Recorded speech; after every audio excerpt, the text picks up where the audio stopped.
ये आम जनता की सवारी नहीं रह जाएगी। जिस तरह से आप किराए को बढ़ाते जा रहे हैं, रेलवेज को प्राइवेट पार्टीज को देते जा रहे हैं, स्टेशंस को देते जा रहे हैं, वो थोड़े दिनों में आम जनता के बस की बात नहीं रह जाएगी कि rail budget has been made part of union budget. ये अपने आप में एक इंडिकेटर है कि इसको रेल को कितना डाइल्यूटेड कर दिया गया। श्री श्याम सिंह यादव जी। धन्यवाद माननीय अध्यक्ष जी। हमारे मुल्क की सरहद पर तैनात सशस्त्र सेनाओं को नमन करते हुए मैं अपनी बात की शुरुआत करना चाहता हूं। मैं सिराजे हिंद जौनपुर की जनता की तरफ से यहां पर माननीय रेल मंत्री जी को कुछ दरख्वास्त करना चाहता हूं। हम लोग रेल बजट के बारे में शुरू से जब से पढ़ते थे, जब से नौकरी में आए, जब से संसद में आए, तो जानते हैं रेल बजट एक अलग बजट होता था रेल का, और इसका बड़ा क्लाउड हुआ करता था रेल बजट का as well as rail minister का। लेकिन रेल की हालत इससे मालूम होती है, थोड़ा डाइल्यूटेड कर दिया गया कि rail budget has been made part of union budget. ये अपने आप में एक इंडिकेटर है कि इसको रेल को कितना डाइल्यूटेड कर दिया गया।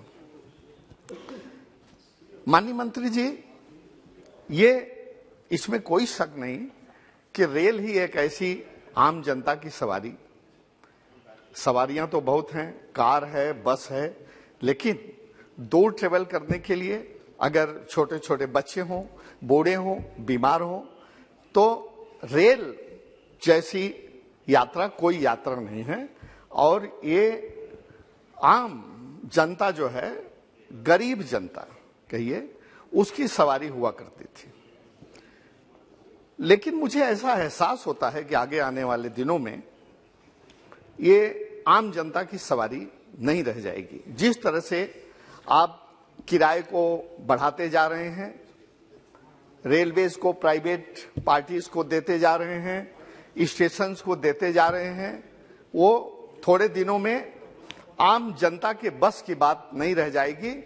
कृपा करके ये करिए कि कम से कम उसका किराया इतना हो कि वो आम जनता उसको वहन कर सके, और ये गरीब आदमी के लिए हो। हम एक ऐसा इंसान जानते हैं, काम तो आप लोग बहुत अच्छा करते हैं, लेकिन एक बहुत तारीफ का काम तब हुआ जब देश के कोने कोने में फंसे हुए मजदूर गरीब लोग हर प्रदेश के कोने कोने में फंसे हुए थे, और आपने उनके बारे में जरा सा भी नहीं सोचा। आपने 23 मार्च को लॉकडाउन कर दिया, और उसी के साथ आपने रेल को भी बंद कर दिया। ये बहुत तारीफ वाला काम किया। आप छाती पीट कर कहते हैं कि गरीबों के लिए हैं, मजदूरों के लिए हैं, करते हैं, लेकिन जो काम आपने लॉकडाउन के दिन रेल की बंदी करके किया, उससे ज्यादा वर्ष काम कभी हिंदुस्तान के इतिहास में नहीं हो सकता। आप चाहे भले चिल्लाएं, विरोध करें, लेकिन मैं खुलेआम कहता हूं कि अगर एक कदम से, रेल के इस कदम से हिंदुस्तान के गरीबों का, मजदूरों का कितना आपने देखा हुआ, फोले बच्चे लेकर के पैर में छाले, बिना भूखे प्यासे, बिना खाए पिए, आपने न उनके रास्ते में पानी का इंतजाम किया, न खाने का इंतजाम किया। और अगर वो चल ही पड़े थे अपने घर के लिए, तो आप सारे डिस्ट्रिक्ट मजिस्ट्रेट को डिस्ट्रिक्ट हेडक्वार्टर पर ये निर्देश भेज देते कि कम से कम इनको एक जिला मजिस्ट्रेट, एक जिला प्रशासन एक जगह से दूसरी जगह भिजवावे। आपने किया? आपने कुछ नहीं किया। लेकिन उसके बाद कुछ नहीं किया आपने। ये पूरी जनता गवाह है। आप चाहे जितना भी कहते रहें, मैं नहीं मानने वाला और जनता नहीं मानने वाला। तो एक तो ये कहता हूं। दूसरा माननीय मंत्री जी, अरे गलत बोल रहा हूं या सही बोल रहा हूं, वो पूरा जनता देख रही है। माननीय मंत्री जी, मैं आप एक चीज और सुनते रहते हैं, डबल इंजन। आज मुझे ये एहसास हुआ कि सारे इंजन के, चाहे बिजली का इंजन हो चाहे डीजल का इंजन हो, सब इंजन के मालिक तो एक इंजन मोदी जी ले लिए, एक यूपी में योगी जी ले लिए, और इंजन वाले आप बिना इंजन के रह गए। तो हमारा कहने का मतलब अभी गति क्या है, वो स्कीम अभी बजट में मैं पढ़ रहा था, वो गति शक्ति में एक इंजन आपको बनाया है, एक इंजन दिया है। तो मैं तो कहता हूं डबल इंजन नहीं, आप ट्रिपल इंजन की सरकार हैं, लेकिन काम तो तेजी से करिए। अभी मेरे मित्र मनोज तिवारी जी जो बोल रहे थे, I am feeling very jealous of him, very jealous of him. आपने उनका काम तो एक व्हाट्सएप से कर दिया। अरे मैं तो जानना चाहता हूं क्या काम था, या तो वो झूठ बोल रहे थे, या तो अगर सही बोल रहे थे तो एक व्हाट्सएप से काम किया। और हमारा काम फ्लाईओवर बनवाना है, ट्रेन का स्टॉपेज देना है, प्लेटफॉर्म की सफाई है, लाइट है, कोच पोजिशनिंग का सिस्टम है, लाउड स्पीकर का सिस्टम है, प्लेटफॉर्म का एक्सटेंशन है। हम तो 2.5 साल से आपको लिखते लिखते कहते कहते थक गए। तो व्हाट इज दिस डिस्क्रिमिनेशन? मैं तो समझता हूं कि क्या आप सत्ता पक्ष के लोगों में और विपक्ष के लोगों में इतना भेदभाव करते हैं क्या, डिस्क्रिमिनेट करते हैं क्या? एक सत्ता पक्ष के सांसद का काम तो आपने व्हाट्सएप पे कर दिया, व्हाट्सएप एक किया और आपने कर दिया। और हम तो 2.5 साल से चक्कर लगा रहे हैं। पुराने चेयरमैन रेलवे बोर्ड थे, अभी हैं, आपसे भी मिले। आप बात वैसे बहुत अच्छी करते हैं, मैं बहुत खुश हूं आपसे। और मुझे नहीं कुछ कहना पड़ेगा। अभी देखूंगा कुछ दिन में। मैं आपसे, ऐसी बात नहीं है, आपकी बातों से मैं बहुत खुश हूं, लेकिन काम से कब खुश हूंगा ये अभी भविष्य बताएगा, फ्यूचर बताएगा कि आप कब मेरा काम करेंगे। कम से कम मैं आपको मार्जिन ऑफ टाइम इतना देता हूं कि मेरा काम। श्याम सिंह जी, आपका पार्टी से 2 स्पीकर है। एक मिनट, अभी तो मैंने शुरू किया था, अभी तो पता नहीं क्या ऑपरेशनल कॉस्ट। सेकंड स्पीकर को जस्ट 1 मिनट। तो अच्छा, मैं जल्दी कर रहा हूं, प्लीज गिव मी 2 मिनट्स। तो देखिए, मैं अध्यक्ष जी आपने रोक दिया, मेरा मामला गड़बड़ा गया। तो मैं कहना चाहता हूं, माननीय मंत्री जी, मैं कहना चाहता हूं 2-3 चीजें। एक तो जो आपने रिक्रूटमेंट का प्रोसेस चालू किया था नौकरी का, बहुत जल्दी जो बेरोजगार नवयुवक हैं, हमारे भी क्षेत्र के बहुत लोग हैं, बहुत जल्दी उसको प्रोसेस को एक्सपेडाइट करिए, बहुत जल्दी करिए।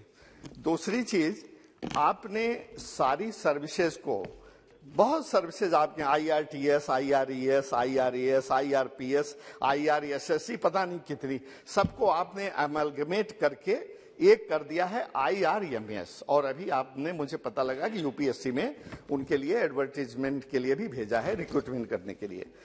लेकिन बड़ा वो है गलतफहमी लोगों में कि इतनी जो सर्विसेज हैं, वो ट्रैक का मेंटेनेंस है, ब्रिजेज का है, सिग्नलिंग करने, इलेक्ट्रिफिकेशन का है, और बहुत ज्यादा टेक्निकल तकनीकी सर्विसेज हैं। तो ये जो आप रिक्रूटमेंट करेंगे UPSC के थ्रू IRMS में लोगों का, क्या वो उनके लिए तो कोई ऐसी योग्यता आपने रखी नहीं है कि they must be IIT graduates, BTech graduates? तो ये सब काम कैसे करेंगे? It is not clear. दूसरी, ऑपरेशनल कॉस्ट और ढेर सारी चीजों पर मैं बोलना चाहता था, लेकिन माननीय अध्यक्ष जी ने कहा कि टाइम खत्म हो गया। तो अंत में मैं केवल अपने जिले की एक मांग रख करके अपनी बात को खत्म करता हूं। माननीय अध्यक्ष जी, जितना रेलवे के बारे में मैं जानता हूं, उत्तर प्रदेश की प्रशासनिक सेवा में रहते, उधर सहारनपुर से उधर बलिया, उधर बांदा, देश के तमाम हिस्सों में मेरी पोस्टिंग तैनाती रही। तो मैं जानता हूं, हर जगह की मैंने रेलवे को देखा है। लेकिन जौनपुर जिले की जिस ढंग से रेलवे ट्रैक्स हैं और जिस ढंग से सिटी से रोड निकली हैं, चाहे वो इलाहाबाद हो, चाहे मिर्जापुर हो, चाहे बनारस हो, चाहे आजमगढ़ गाजीपुर हो, चाहे लखनऊ रोड हो, शाहगंज रोड हो, कोई भी एक भी रोड ऐसी नहीं है जिस पर रेलवे क्रॉसिंग नहीं हो और 2-2, 3-3 घंटे उस पर जाम नहीं लगता हो। और जब हमारे लोग उसमें जाते हैं, और खास तौर से आम आदमी तो सब लोग तो 2-2 घंटे, 1 घंटे इंतजार कर लेंगे, लेकिन जो एम्बुलेंस होती है, जो मरीज होता है, कभी कभी वो तड़प करके रेलवे क्रॉसिंग पर ही मर जाता है। माननीय मंत्री जी, तो आपसे दरख्वास्त है मेरा, इस रिक्वेस्ट करना चाहता हूं कि जौनपुर की जितनी 7-8 रेलवे क्रॉसिंग हैं उसको आप मेहरबानी करके अगले 1 साल के भीतर सब पर फ्लाईओवर बनवा दीजिए। वैसे मैं अभी 1 महीने पहले, कुछ दिन पहले मिला था, तो आपने मुझे एक फ्लाईओवर का और एक रेलवे स्टॉप का, रेलवे हाल्ट का वादा किया था। तो मैं समझता हूं कि वो प्रोसेस में होंगे, लेकिन मैं तो कहता हूं कि एक एक से काम नहीं चलेगा। माननीय मंत्री जी, जौनपुर शहर से जितनी रोडें निकलती हैं सभी रेलवे क्रॉसिंग पर आप कृपा करके एक फ्लाईओवर बनवा दीजिए। इसके अलावा खेतासराय और शाहगंज और मुंगरा बासापुर भी दूर जाते हैं, वहां भी रेलवे क्रॉसिंग है, वहां भी बहुत ज्यादा ट्रैफिक जैम होता है, वहां भी सब जगह फ्लाईओवर बनवा दीजिए। और अगर 1 साल में न बनवा पाए तो हमारे सांसदी का कार्यकाल खत्म होते होते बनवा दें, यही मेरी आपसे आखिरी गुजारिश है। बहुत बहुत धन्यवाद अध्यक्ष जी, आपने मुझे बोलने का मौका दिया, आपको बहुत बहुत धन्यवाद। Thank you. श्री कोत्ता प्रभाकर रेड्डी।